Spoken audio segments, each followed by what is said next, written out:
Honor X7C। ফোনটাকে আদৌ কেনা উচিত হবে অ্যারাউন্ড 20K বাজেটে। ফোনটির রেয়ারে মেন ক্যামেরা হিসেবে আছে 108 মেগাপিক্সেলের মেন শুটার এবং 2 মেগাপিক্সেলের ডেপথ।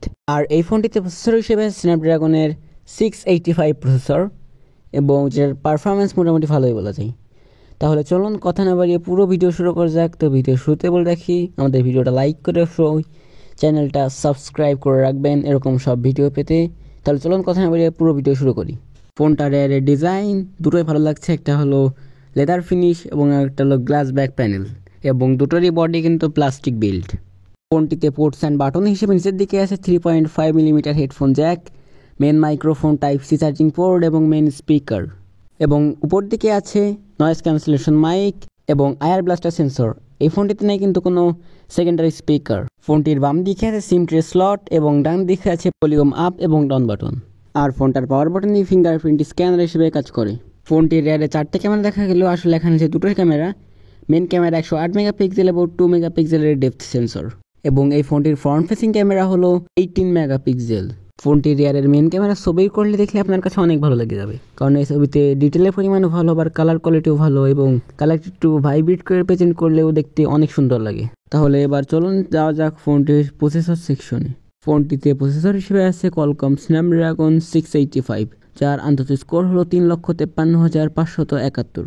আর এই ফোনটিতে ডিসপ্লে হিসেবে 6.77 ইঞ্চের একটা IPS LCD প্যানেল, যেটা 120 হার্জের, এবং এর পিপিআই হলো 261 পিপিআই ডেন্সিটি। তবে ডিসপ্লের একটা বড় কমতি রয়েছে, সেটা হলো ডিসপ্লেটা HD+। এটা HD+ একদম মানা যায় না, কারণ 20,000 টাকা বাজেটে আমরা অ্যামোলেডও অনেক সময় পেয়ে থাকি। এখানে হনোয়ার আমাদের দিচ্ছে HD+ ডিসপ্লে, এটা মানা যায় না। আমি এটা অবশ্যই এই ফোনের একটা বড় কমতি হিসেবে ধরলাম।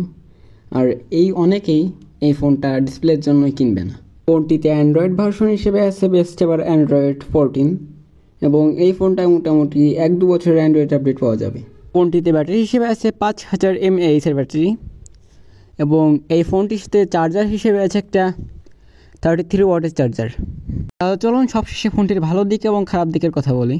ফোনটির ভালো দিকের ভিতর ব্যাটারি পারফরমেন্স ভালো, ক্যামেরা ভালো, প্রসেসর মোটামুটি ভালো বলা যায়। কিন্তু আমার যে বিষয়টা একদম বাজে লেগেছে সেটা হলো ফোনের ডিসপ্লে, কারণ এই ফোনটা ফুল HD+ অবশ্যই হওয়া উচিত ছিল। কারণ HD+ আপনি 20 থেকে 21,000 টাকা দামে HD+ কোনো কোম্পানি কোনোভাবেই দেওয়া উচিত না। তাই হয়তো ডিসপ্লের কারণে এই ফোনটা অনেকে কিনবে না, কারণ ডিসপ্লেতে রেজুলেশনের পরিমাণ একটু কম, রেজুলেশনের ঘাটতি আছে। তবে ডিসপ্লে বাদ দিলে মোটামুটি সকল জায়গায় মোটামুটি একটা পারফরমেন্স পাওয়া যায়। সো বন্ধুরা, এই ছিল পুরো ভিডিও। আপনারা এই ফোনটা কিনছেন কিনা অবশ্যই কমেন্টে বলে যাবেন। আর পুরো ভিডিওটা দেখার জন্য আপনাদের সবাইকে ধন্যবাদ। ভিডিওটা লাইক করে অবশ্যই চ্যানেলটা সাবস্ক্রাইব করে রাখবেন। আর সবাই সুস্থ থাকবেন, দেখা হবে নতুন কোনো ভিডিওতে।